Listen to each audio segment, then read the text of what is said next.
1966, años y autores. En esta presentación vamos a hablarle del golpe de Estado de 1966, cual derrocó el gobierno de Ilia, afiliado a la Unión Cívica Radical y presidente electo de 1963.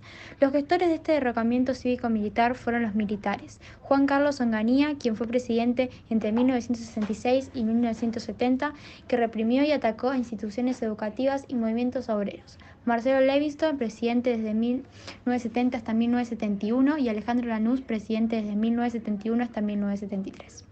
En cuanto al contexto histórico nacional, Ilia anunció la nulidad de los contratos petroleros internacionales, publicó la Ley de Salario Mínimo Vital y Móvil, promulgó la Ley de Abastecimiento y la fijación de montos mínimos de jubilaciones y pensiones. Se dictó un Plan Nacional de Alfabetización y se elevó el presupuesto para la educación. Se fortaleció la autonomía universitaria, reformas en hospitales públicos y la Ley de Medicamentos. Por último, se levantó la prohibición que pesaba sobre el Partido Comunista. En cuanto al contexto histórico internacional, se transitaba la gran expansión del capitalismo y Estados Unidos estaba como principal potencia mundial.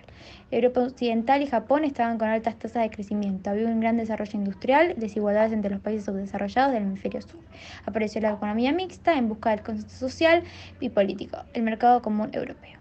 Causas y consecuencias. Las principales causas fueron el gobierno no contaba con apoyo político y que el intento de Ilia de acabar con la proscripción del peronismo que produjo una gran oposición, además de que el gobierno tuvo una pésima conducción de negocios públicos, por lo que los sectores empresariales lo criticaron duramente, y las elecciones legislativas en 1965, con el triunfo del peronismo, agitó la situación interna de las Fuerzas Armadas. Las consecuencias fueron las grandes represiones e interrupciones de las fuerzas policiales, que se censuraron varios medios de prensa, que fueron reprimidos los derechos gremiales, y que positivamente el plan económico estuvo acompañado por una baja inflación y medidas para facilitar la llegada de inversiones extranjeras. Este golpe se denominó Revolución Argentina porque tenía como objetivo refundar la República, lo que lo diferenció de otras dictaduras.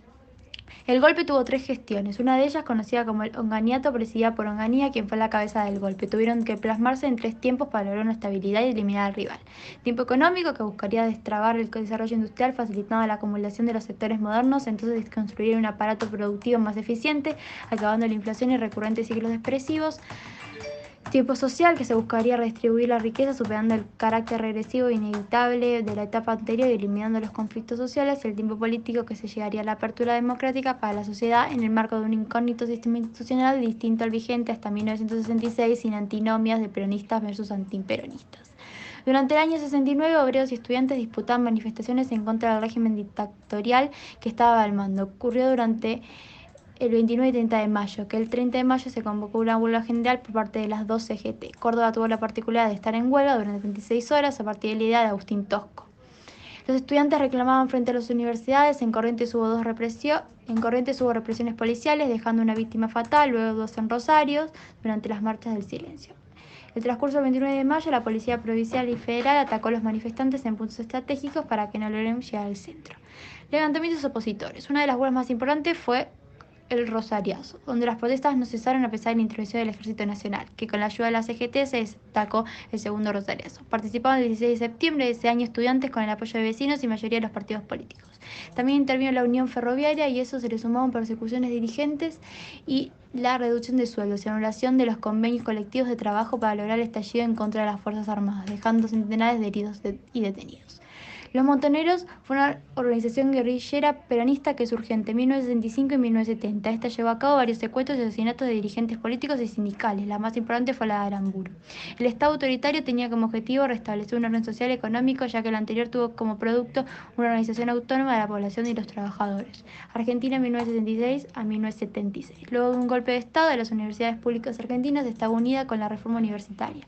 El caos ocurrió el 20 de junio de 1966, cuando manifestaron, por ejemplo, estudiantes contra un intento por parte del nuevo gobierno de facto de provocar e invocar la reforma universitaria, y esta fue particularmente violenta, ya que la policía tenía el poder de reprimir.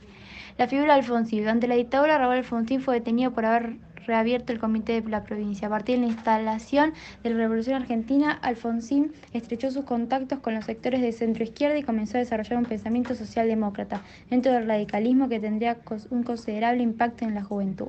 A partir de esto, los jóvenes radicales de la Junta Coordinadora Nacional y la Franja Morada comenzaron a acercarse a Alfonsín. En el 73, Alfonsín amplió la extensión del sector que conducía para crear el movimiento de renovación y cambio, con una posición en contra de todo el acuerdo con el peronismo y un programa de izquierda socialdemócrata que proponía la reforma agraria, una nueva reforma universitaria, la democratización del sindicalismo y el establecimiento de una democracia social. Causa del fin de la dictadura: conflictos gremiales, paros activos y puebladas parecidas al cordobazo que se manifestaban en todo el país. También comenzaban a surgir las guerrillas urbanas. El secuestro y asesinato de Pedro Eugenio Aramburu terminó de debilitar su gobierno. Ellos tuvieron que renunciar de modo humillante al dejar su renuncia de forma personal en la sede de Fuerzas Armadas. La dictadura accionó a las pobladas y la guerrilla, usando la tortura, deteniendo cientos de presos políticos y cometiendo decenas de asesinatos.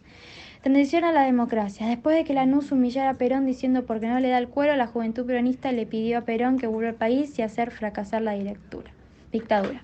Perón nombró a Juan Manuel Abal Medina como secretario general del Movimiento Nacional Justicialista con el fin de dirigir el operativo Retorno. Abal Medina tomó contacto con varios sectores de las Fuerzas Armadas y acordó que las guerrillas y políticas opuestas con el objetivo de negociar. Perón volvió a la Argentina el 17 de noviembre de 1972, por lo que sus seguidores celebraron su retorno mientras los principales dirigentes políticos acordaron con nuevas reglas y un nuevo orden político. A pesar de todo, se logró formar el Frente Justicialista de Liberación, Frejuli, que fue elegido como Héctor Cámpora como presidente, quien luego renunció, por lo que se hicieron nuevas elecciones en las que triunfó Perón.